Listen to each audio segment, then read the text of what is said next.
Hello, आज आपण digital office चॅनलमध्ये इंटरनेट हे टॉपिक शिकणार आहे. इंटरनेट हे टॉपिक भरपूर मोठं आणि भरपूर व्हास्ट आहे. याच्या बाबतीत जितकी माहिती दिली जाईल तितकी कमी आहे. तरी आपण इंटरनेटच्या बाबतीत हवी तितकी माहिती या टॉपिकमधून शिकण्याचा प्रयत्न करू. Internet is a connection of web. Internet actually एक नेटवर्क आहे. विश्वाच्या अदर कॉम्प्युटरसोबत आपण कनेक्ट करू शकतो.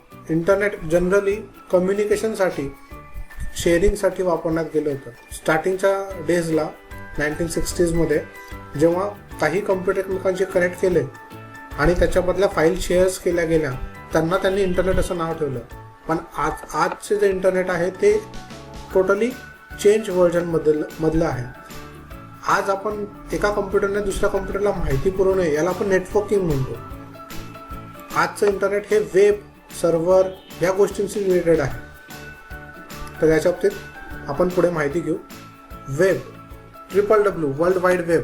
वर्ल्ड वाईड वेब हे कॉन्सेप्ट टिम बर्नर्लीने 1991मध्ये विश्वासमोर आणलं. वेबसाईट हे कॉन्सेप्ट त्यांच्या थ्रू आपल्याला मिळालेलं आहे. ह्या वेबसाईट्स बघण्यासाठी आपल्याला वेगवेगळे ब्राउझर आज लागतात. For an example www google.com ही वेबसाईट जर ओपन करायची असेल तर आपल्याला हे करण्यासाठी काही वेब ब्राउझर लागतील, म्हणजे काही ॲप्लिकेशन सॉफ्टवेअर लागतील. त्याच्यातले मी काही नावं तिथे दिलेले आहे. Google Chrome, Mozilla Firefox, Netscape Navigator, Internet Explorer यांचा वापर करून आपण ते वेबसाईट ओपन करू शकतो. 1991च्या पहिले इंटरनेट कसं होतं तर मी तुम्हाला सांगितल्याप्रमाणे की फाईल शेअरिंगसाठी कनेक्शन केलेले राहायचे, त्यांना ते इंटरनेट म्हणायचे. पण 1991 नंतर वेबसाईट म्हणजे WWW या कॉन्सेप्ट्सवर काम सुरू झालं. URLचा फुल फॉर्म आहे युनिफॉर्म रिसोर्स लोकेटर. म्हणजे काय तर एखादी वेबसाईटचं संपूर्ण नाव. आता वेबसाईटचं संपूर्ण नाव म्हणजे काय तर WWW त्या वेबसाईटचं नाव आणि त्या वेबसाईटला लागलेला कोड म्हणजेच डोमेन नेम आणि डोमेन कोड यांचं जे कंबाईन ॲड्रेस आहे, याचा जो पूर्ण ॲड्रेस आहे याला URL असं म्हणतात, युनिफॉर्म रिसोर्स लोकेटर असं म्हणतात. तर आपण काही वेबसाईट्सची नावं बघून घेऊ.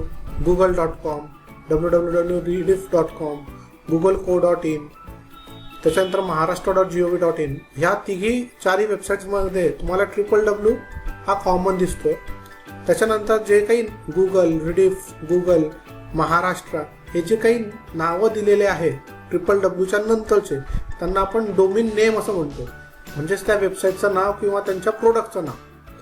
त्याच्यानंतर नावानंतर पुन्हा एक डॉट असतो आणि त्याच्या पुढे co.in, .com, .gov.in या पार्ट्सला आपण डोमेन कोड असं म्हणतो.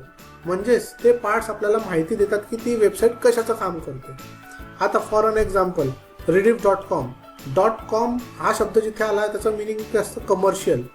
ज्या वेबसाईटच्या पुढे gov.in हा शब्द लिहून येईल त्याचं मिनिंग असतं government in India, government of India, म्हणजे ती वेबसाईट गव्हर्नमेंट ऑफ इंडियाची आहे. ज्या वेबसाईटच्या पुढे edu लिहून येतं म्हणजे ती वेबसाईट एज्युकेशनल वेबसाईट आहे. म्हणजे आपल्याला वेबसाईटच्या शेवटच्या पार्टवरून पण आपल्याला समजू शकतं की ती वेबसाईट काय काम करते. आता फॉर अन एक्झाम्पल MSCITची वेबसाईट आहे mkcl.org, म्हणजे ORGचं मिनिंग आहे ते एक ऑर्गनायझेशन, एक संस्था आहे. ज्या वेबसाईटच्या पुढे COM लिहून येतं ती एक कमर्शियल वेबसाईट असते. ज्या वेबसाईटच्या पुढे NET लिहून येतं ती एक नेटवर्कची वेबसाईट असते. त्या वेबसाईटच्या पुढे co.in लिहिलेलं असतं ती कंपनी इन इंडिया असं आपण त्याला गृहीत धरतो. तो म्हणजे वेबसाईटचा शेवटचा पार्ट हा त्याचा डोमेन कोड असतो. वेबसाईटचं नाव हे त्याचं डोमेन नेम असतं. आणि WWW म्हणजे वर्ल्ड वाईड वेब. म्हणजेच आपल्याला आज इंटरनेटच्या थोडी माहिती भेटते की वेबसाईट कशी ओळखायची, काय ओळखायची. आता ह्या वेबसाईट बनतात कशा तर ह्या वेबसाईटमध्ये बेसिक वेबसाईट जर काही टायपिंग करायचं आहे किंवा काही टेक्स्ट लिहायचं आहे, फोटोज टाकायचे तर त्याला HTML टॅग्स किंवा CSS या लँग्वेज आपल्याला शिकावे लागतात. ज्या वेबसाईटमध्ये आपल्याला ॲनिमेशन किंवा गेम्स चालवायचे असतील अशी वेबसाईट जर आपल्याला बनवायची तर आपल्याला जावा लँग्वेज किंवा जावा स्क्रिप्टिंग लँग्वेज आपल्याला शिकावी लागेल. आता आपल्याला इतकं समजलं आहे की वेबसाईट काय असते, वेबसाईट केव्हा सुरू झाली, 1991 नंतर सुरू झाली. आता अशा वेबसाईट बनत लागल्या. तर आता वेबसाईट्स बनवल्यानंतर आता इंटरनेटचं कमर्शियलायझेशन करण्यात आलं. म्हणजे काय की इंटरनेट हे प्रत्येक व्यक्तीपर्यंत पोचायला पाहिजे म्हणून ISP अपॉइंट करण्यात आले. ISP म्हणजे काय तर इंटरनेट सर्व्हिस प्रोव्हायडर, म्हणजे अशा प्रायव्हेट वेंडर्स कंपनींना हे इंटरनेट देण्यात आलं की तुम्ही याचा प्रसार सर्व लोकांपर्यंत त्यांनी पोहोचवायला पाहिजे. अशा कंपन्यांना त्यांनी ते इंटरनेट सर्व्हिस प्रोव्हायडर म्हणून अपॉइंट केलं आणि त्यांना ते इंटरनेटची फॅसिलिटी प्रोव्हाइड केली. होतं स्टार्टिंगला इंटरनेट हे विशिष्ट लोकांकडे, कॉलेजेस, युनिव्हर्सिटीज किंवा डिफेन्सकडेच इंटरनेट शेअरिंगची परमिशन्स होती. ती नंतर कमर्शियलायझेशन करण्यात आली आणि ह्या सगळ्या कंपन्याज वेंडर्सला आता आपण ISP म्हणतो, यांच्या थ्रू आपण इंटरनेट घेतो आणि इंटरनेट चालवतो. आता इंटरनेटने आपण काय काय करू शकतो. आजच्या तारखेमध्ये अशी कोणतीच गोष्ट नाही जी आपण इंटरनेटवर करू शकत. फॉर एन एक्झाम्पल, आपण ईमेल पाठवू शकतो, इलेक्ट्रॉनिक मेल करू शकतो. म्हणजे काय तर पहिले जे लेटर्स आपण पोस्टाने पाठवत होतो ते आता आपण ईमेल पाठवू शकतो. एका सेकंदात त्या व्यक्तीला मेसेज ईमेल थ्रू आपण पोचवू शकतो. एखादी फाईल पाठवू शकतो स्कॅन करून. ठीक आहे. फर्स्ट ईमेल कंपनी ही विश्वाची पहिली ईमेल कंपनी हॉटमेल, जिने कमर्शियली यूज करणं सुरू केलं, ती हॉटमेल होती. आता ईमेल नंतर आपण चॅटिंग करू शकतो इंटरनेटवर. बघा, आपण व्हॉट्सअपवर आजकाल बोलतो, फेसबुकवर आपण चॅटिंग करतो. तर याला आपण IRC असं म्हणतो, इंटरनेट रिले चॅट, जी चॅटिंग आपण इंटरनेट थ्रू करतो. मग आपण SMS पण करता येतो, पण SMS साठी आपल्याला इंटरनेट नाही लागत, म्हणून आपण त्याला शॉर्ट मेसेजिंग सिस्टीम असं म्हणतो. ई-कॉमर्स, इंटरनेटवर आपण वस्तू खरेदी विक्री करू शकतो. आता फ्लिपकार्ट, Amazon, OLX अशा वेबसाईट्स आहे ज्याच्यावर आपण खरेदी आणि विक्री करू शकतो.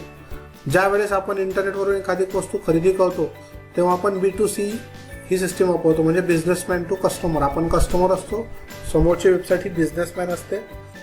ज्यावेळेस दोन बिझनेसमॅन एकमेकांशी परचेस करत असतात त्यावेळेस आपण त्याला B2B म्हणतो. एखादी शॉपकीपरने एखादी ऑनलाईन ऑर्डर मागवलं त्याला आपण B2B म्हणेल. त्यानंतर एक C2C, customer to customer. OLX या वेबसाईटवर एखादी कस्टमर आपला वापरलेला प्रोडक्ट विकतो आणि घेणारा पण हा कस्टमर असतो, त्याला आपण C2C म्हणतो. इंटरनेटवर आजच्या तारखेत ई-लर्निंग करता येतं, ऑनलाईन एज्युकेशन करता येतं. यूट्यूबवर जाऊन तुम्ही नवीन नवीन गोष्टी शिकू शकतात. इरा आपण ऑनलाईन ऐकत असतो, ई-लर्निंग करत असतो. अशा वेगवेगळ्या युनिव्हर्सिटीजमध्ये आता ऑनलाईन लर्निंग सुरू झालेली आहे. मूव्ही आणि सर्फिंग करू शकतो, म्हणजे इंटरनेटवर आपण सर्फिंग करू शकतो, माहिती कलेक्ट करू शकतो, मूव्ही बघू शकतो, सॉंग्स ऐकू शकतो. याला आपण एंटरटेनमेंटचा साठी पण ॲज अ इंटरनेट यूज करू शकतो. इंटरनेट बँकिंग करू शकतो. आता पहिल्यासारखं नाही की तुम्हाला बँकेत जाऊन विथड्रॉल करायचं आहे किंवा पेमेंट टाकायचं आहे बँकेत जाऊन. तुम्ही आता ऑनलाईन मनी ट्रान्सफर करू शकतात.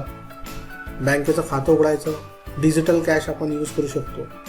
ई-वॉलेट आजकाल बँकेत तयार झालेले ई-वॉलेट कंपनीज आता मार्केटमध्ये इंट्रोड्यूस झालेले आहे.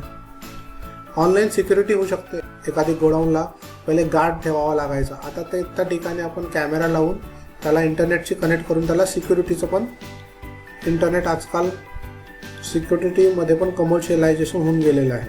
काही फेमस वेबसाईटच्या आपण माहिती घेऊ. गुगल ही वेबसाईट 1998 लॉन्च झालेली आहे.